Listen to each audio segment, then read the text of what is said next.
How do you find readers that will absolutely love your book? Nerd Nation.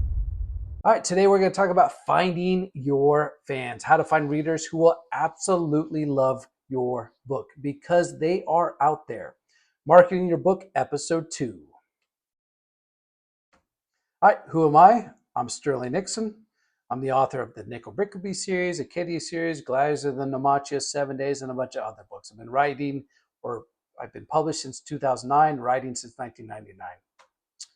All right, so we're going to talk about the core truth. This took me way too long to figure out. And I'm hoping that this adds value to your situation of who you are. Your book is not for everyone. And that's not a weakness. That's your greatest marketing asset. I thought when I wrote a book, I'm like, everybody's going to love this. Everybody, their kids, their grandparents, this thing is for everyone. And that is an awful approach, especially when you're first starting out. All right, wrong approach. Market to everyone. This will generate mild curiosity, but it will have zero conversions, and there will be even worse problems that we'll talk about a little bit later. The right approach. Find your people. Sales, reviews, word of mouth. Okay. 4 problems you can't afford to ignore. Spray and pray. I've done this so many times. Every dollar spent on the wrong reader is stolen from reading or reaching the right one. Just sending out ads that you think are going to be effective, but you're sending out to a wide array of people, and you're really put yourself in a dangerous position, because if it gets to the wrong bunch of readers first, they can really tank your book with reviews just because there was a mis-expectation of what the book was and what it really what it was going to be and what it really is. All right, the algorithm. Disengaged followers tank your reach. A small engaged audience beats a huge cold one. Bad reviews. Wrong fit readers leave bad reviews. Right readers forgive flaws. Wrong readers weaponize them. This is so true. If you get the wrong reader reading your book and they are mildly interested, they read the book, and there's just a lot of things that appeal for that genre, but somehow they got a genre that they aren't as excited for, they're just not going to give you much grace. They're not going to give you much forgiveness, not because they're a bad person or the book is bad necessarily. It's simply because it's a wrong fit. Like, it's just never going to work out for them, any book in this genre, right? Word of mouth. One right reader is worth 50 wrong ones. I can't emphasize enough how important this is. Right readers evangelize. Wrong readers, they disappear. Or worse, they leave you bad reviews. Start with comp titles. Now, this is one of the most powerful tools that you can develop as an author, but you have to be very judicious on the comp titles that you use. Comp titles equals books whose readers would genuinely enjoy yours, right? And that is the trick. They would genuinely enjoy your book. Not books you aspire to be, books that share your DNA. So everyone would love to be the best-selling author out there. Like, you could just grab that would be a fantastic goal for every writer.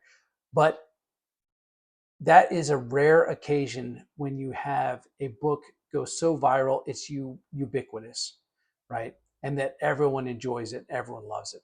By and large, that is just not the case, and likely isn't going to be the case with your book. But that's not a bad thing. Acadia comp titles, right? So comparing Acadia to books that are out there, here's some comp titles that I developed. Some I like more, some I like less. Hunger Games, Ender's Game, Red Rising, Divergent, The Maze Runner. These are a lot of different books and pretty divergent, sort of similar genre, but divergent theme, pacing, writing style, right? There's definitely some that I would want to use and some that I wouldn't want to use as much. But what do comps unlock? Communities and subreddits, book talkers to target, ad interest audiences, newsletters, and blogs. Okay, here's three kinds of tiers. You got your mega comps, provides credibility and broad context like Hunger Games. You've got your mid tiers. This is probably the best targeting tool because it is narrow enough where you're going to get a wide audience, but pretty specific so that people have a good idea of what they're getting into. Comps for Acadia would be Red Rising, would be a very good comp. I did have Divergent in there as one of the comps, but I realized that Acadia is much less a dystopian and more of an epic sci-fi opera militaristic book, much more akin to Red Rising, right? So for me, I made that mistake and I dialed back the Divergent comparisons. Niche comps. So these are smaller cult favorites. These can be very powerful in the right place, placed in the right situation, right? So if I mention the word Firefly, right? The TV series Firefly, a lot of people wouldn't know what that is, but the people that do absolutely love that show and talk nothing but good things about it, right? So that can be a very powerful thing in the right settings. Obviously, if you throw out niche comps to the huge wide world, most of them aren't going to understand what it is. But if there's a specific spot on the internet that you can find that's dedicated to that niche comp, that can be a very, very powerful tool. Warning, never choose comps for prestige. Honest comps attract right fit readers. Aspirational comps attract people who leave bad reviews. Draw the comps from the book you have, not from the book that you want it to sell like, right?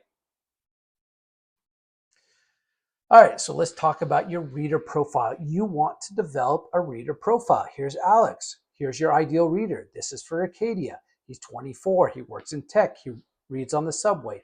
He has a 30-book Goodreads goal. He loved Red Rising. He follows 3 sci-fi book talkers, right? Now, I could do a deep dive and learn a little bit more about Alex. What's on his shelf? Hunger Games, Ender's Game, Red Rising. Where are they online? Find out where the conversations are happening. What about Goodreads? Where are these individuals going to get their book recommendations, right? What do they love? Morally complex societies, underdog protagonists. Look at the conversation that they're posting about. Learn from what the information they are outputting out there. And if they're putting information that seems pretty divergent from your book, right? That's probably not your ideal reader set, right? So you want to collect a bunch of readers and locations of where they hang out. Okay, what frustrates them? Weak world building, predictable chosen one arcs, slow openers. That's really important, right? So if you have this location and they're all talking, let's say on the internet, there's some sort of page that has a big fan page about a certain type of genre or book, and they just don't like visceral violence, right? They don't like over the top. And you think to yourself, well, my book has that sort of violence, right? That isn't going to be your selected readers. Okay, where your readers actually are. You'll find them in Goodreads, you'll find them in Reddit, you'll find them on BookTok, Bookstagram, Facebook groups, Discord. There are readers all over the place, and they have their own specific voice. A lot of times it's separated by age and age groups. Where are your readers offline? Book clubs, libraries, conventions. Conventions could be a very powerful tool. The golden rule: participate authentically before you promote. Every platform, every time. And we're going to talk a little bit more about participating authentically in another episode. Okay, you got to speak their language. You don't want to say, now this is Acadia. You don't want to say Acadia is a 400-page sci-fi novel set in a dystopian future where humanity lives behind 8 gates, right? It's a lot of info dump, right? They don't know about your writing style. They don't know what it's akin to. But this would be a much better approach. If you've ever wanted to be part of something bigger than yourself, then discovered the thing you believed in was built on a lie, Acadia is going to destroy you in the best way. You see how that's a very different approach? One, it was just outlining facts about the construct of the book.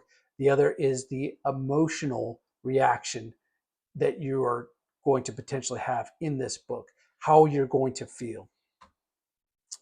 Lead with feeling, not the plot. Your reader buys the emotional experience they've been chasing since the last book that wrecked them. Injustice. The system is rigged and someone is about to expose it, right? Belonging. Finding your people in a world that separates everyone. Okay. Power tropes for Acadia marketing. Chosen one who doesn't want to be chosen. Found family forged in combat. Society built on a dark secret. So all these ideas are much more powerful tools, emotionally based, that will drive readers more to understand what Acadia is and then likely to take a chance on my book, Acadia. Finding a reader is an ongoing process, not a one-time event.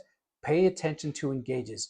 As you are engaging on your social media, see what they say, what comments they leave, and who is engaging. Are you drawing the right people in, the people that are going to really love your book? Your best content is a map. So the posts that do the best on whatever platform that you're posting on is going to tell you what is selling. And if it's something that it draws away from your genre in your books, right, you might have to pivot from that, even though it might be getting a lot of engagement because you want it to come across authentically. Mind your review for copy. So look at your reviews that get left behind. And this can be a very powerful tool in either setting up advertisements in the future, quoting actual readers, what they say about your book can be a kind of a lived experience that you are sharing with potential readers. All right, let's talk about your 5-step action plan. Identify your comp titles. They are the map to your reader. Build your ideal reader profile. Name them, know them, create for them, right? So if you make a video, a posting, you are creating it for your ideal reader. Find where they are already. Goodreads, Reddit, Book Talk, Facebook groups, Discord. Speak their language. Mirror vocabulary. Lead with feeling. Use their tropes. Test and double down. Let engagement data show where your reader lives. And then once you find where the reader lives, double down on that. Make content surrounding that using their language. Okay, so a good thing to do is do this today. Go to Goodreads, find your top 3 comp titles. Look at the shelves, groups, and readers who gave them 5 stars. Click through those reader profiles and see what else they read, right? That is your audience. Now you just have to go find them. And then you can tailor content based to those individuals that are interested in those things. Okay. If you want more, please like and subscribe. Check out my page, Sterling Nixon. You can also look at my merch page. So, question for you. Does this feel achievable? Can you identify your reader group and be able to bring them along? All right, in the next episode, we are going to talk about a real world example of mistakes I made while finding the right audience or tribe. Also still doing the Race to 1,000 campaign, looking for 1,000 more reviews on Acadia before the next book releases in July, Titan. I'm giving out the first audiobook for free, and if you want to take advantage, please see the comments below, and you can follow the link to the Race to 1,000 campaign. Anyway, that's all I have for you. Thank you guys so much. Take care.